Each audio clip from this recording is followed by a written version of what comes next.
जय श्री कृष्ण। जैसे कि हम सबको पता है कि 30 अप्रैल 2025 को अक्षय तृतीया है। अक्षय तृतीया एक महत्वपूर्ण हिंदू और जैन लोगों का त्यौहार है जो कि हर साल बैसाख महीने के शुक्ल तृतीया को मनाया जाता है। इस दिन को शुभ माना जाता है और इसका नाम है अक्षय। अक्षय का अर्थ है जो कभी कम नहीं होता है, जो कभी ख़त्म नहीं होता है। क्या आपको पता है अक्षय तृतीया के दिन ही श्री बांके बिहारी के श्री चरणों के दर्शन कराए जाते हैं। पूरे साल भर श्री बांके बिहारी के मुखारविंद का हम दर्शन करते हैं, परंतु उनके श्री चरणों का दर्शन सिर्फ इसी दिन किया जाता है। भारत के कई इलाकों में अक्षय तृतीया के दिन नए मटकों या घड़ों को लाकर उन्हें पानी से भरा जाता है। कई जगह अनाज से भरा जाता है और उसकी पूजा की जाती है। कहा जाता है पानी धन का प्रतीक है तो धन बढ़ता है, और ऐसे ही अनाज भरना अन्नपूर्णा माता का आशीर्वाद है। तो आप दोनों तरीके से कुछ ना कुछ पूजा पाठ कर सकते हैं अक्षय तृतीया के दिन। अक्षय तृतीया से जुड़ी हम धर्म ग्रंथों में कई कथाएं हैं, जैसे कि त्रेता युग की शुरुआत आज ही के दिन हुई थी। महाभारत का लेखन जो कि श्री गणेश जी ने किया था वो आज ही के दिन हुआ था। गंगा नदी का पृथ्वी पर अवतरण ये भी आज ही के दिन हुआ था। देवी अन्नपूर्णा का जन्म, भगवान परशुराम का जन्म, युधिष्ठिर को अक्षय पात्र की प्राप्ति और श्री कृष्ण और द्रौपदी की कथा, ये श्री कृष्ण और सुदामा की कथा, ये सारे हैं अक्षय तृतीया से जुड़े हुए। अक्षय तृतीया के दिन दान करने का बहुत ही महत्व है। इस दिन किए गए दान का कभी क्षय नहीं होता, वह अक्षय होता है। वृंदावन में अक्षय तृतीया कैसे मनाई जाती है, क्या आपको पता है? जी हाँ, वृंदावन में अक्षय तृतीया का एक अलग ही उत्सव होता है।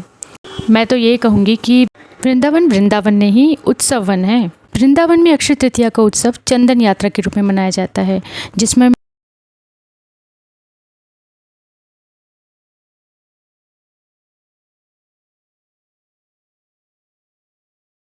गुड्डा गुड़ियों की शादी भी कराई जाती है अक्षय तृतीया के दिन।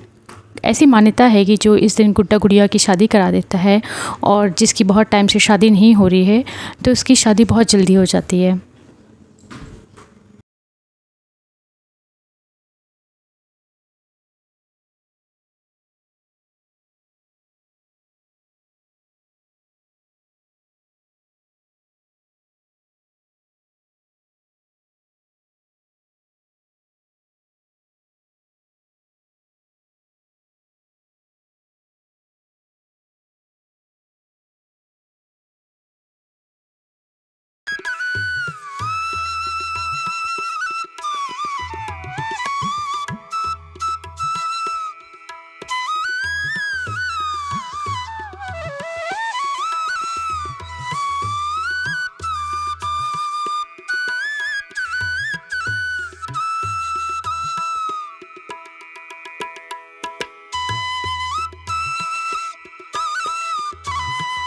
वृंदावन में सारे ठाकुरों को चंदन का लेप क्यों किया जाता है, इसके पीछे दो कथाएं प्रचलित हैं। एक कथा तो यह है, जब मुगलों के आक्रमण से कृष्ण जी के विग्रहों को बचाने के लिए पुजारी वगैरह थे, मंदिरों की देखभाल करने वाले संत मुनिजन थे, उन्होंने सारे जो सप्तनिधि थे उन्हें मिट्टी में नीचे दबा दिए थे।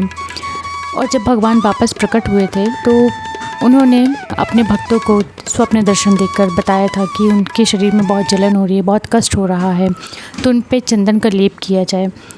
तो तब से इस परंपरा को निभाया जाता है एक उत्सव की तरह, जिसमें कि अगले 21 दिन तक भगवान को चंदन का लेप लगाया जाता है पूरे शरीर पर। और दूसरा ये कि बैसाख और जेठ महीने में बहुत अधिक गर्मी होती है। इस दौरान भगवान जगन्नाथ जी को भी गर्मी से राहत देने के लिए चंदन का लेप लगाया जाता है।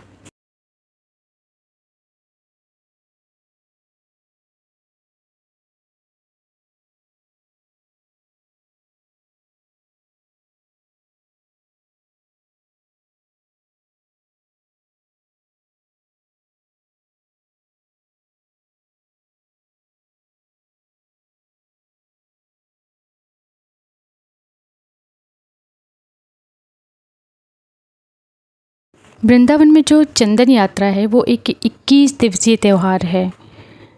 और इसी तरह जगन्नाथपुरी में भी चंदन यात्रा, चंदन महोत्सव नाव यात्रा की तरह मनाया जाता है।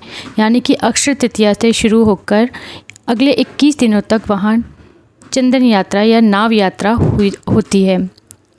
नाव यात्रा में मदन मोहन, लक्ष्मी जी और सरस्वती जी नरेंद्र सरोवर झील पर नाव यात्रा में भाग लेते हैं।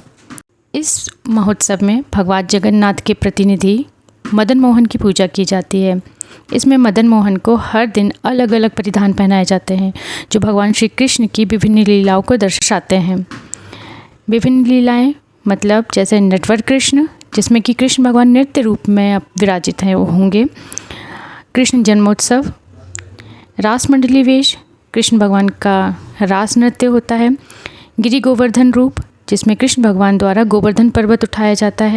तो इस तरह हमने जाना कि अक्षय तृतीया में वृंदावन और जगन्नाथपुरी में किस तरह से चंदन उत्सव मनाया जाता है।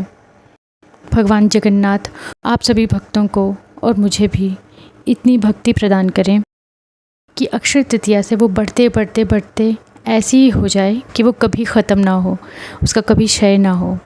भगवान श्री कृष्ण से आप सभी के लिए यही प्रार्थना है। जय श्री कृष्ण, जय राधा रानी। वृंदावन की कुछ मनमोहक तस्वीरों के साथ आपको छोड़े जा रही हूँ अक्षय तृतीया के सेलिब्रेशन के लिए। पर हाँ, अक्षय तृतीया में किसी एक को भूल मत जाइएगा। वो क्या है?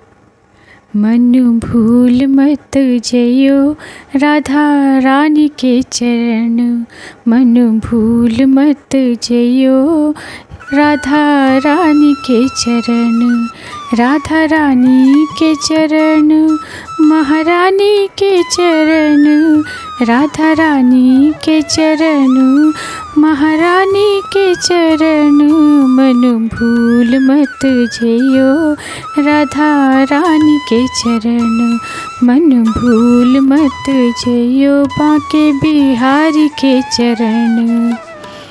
जय श्री कृष्ण, जय श्री राधे, जय जगन्नाथ।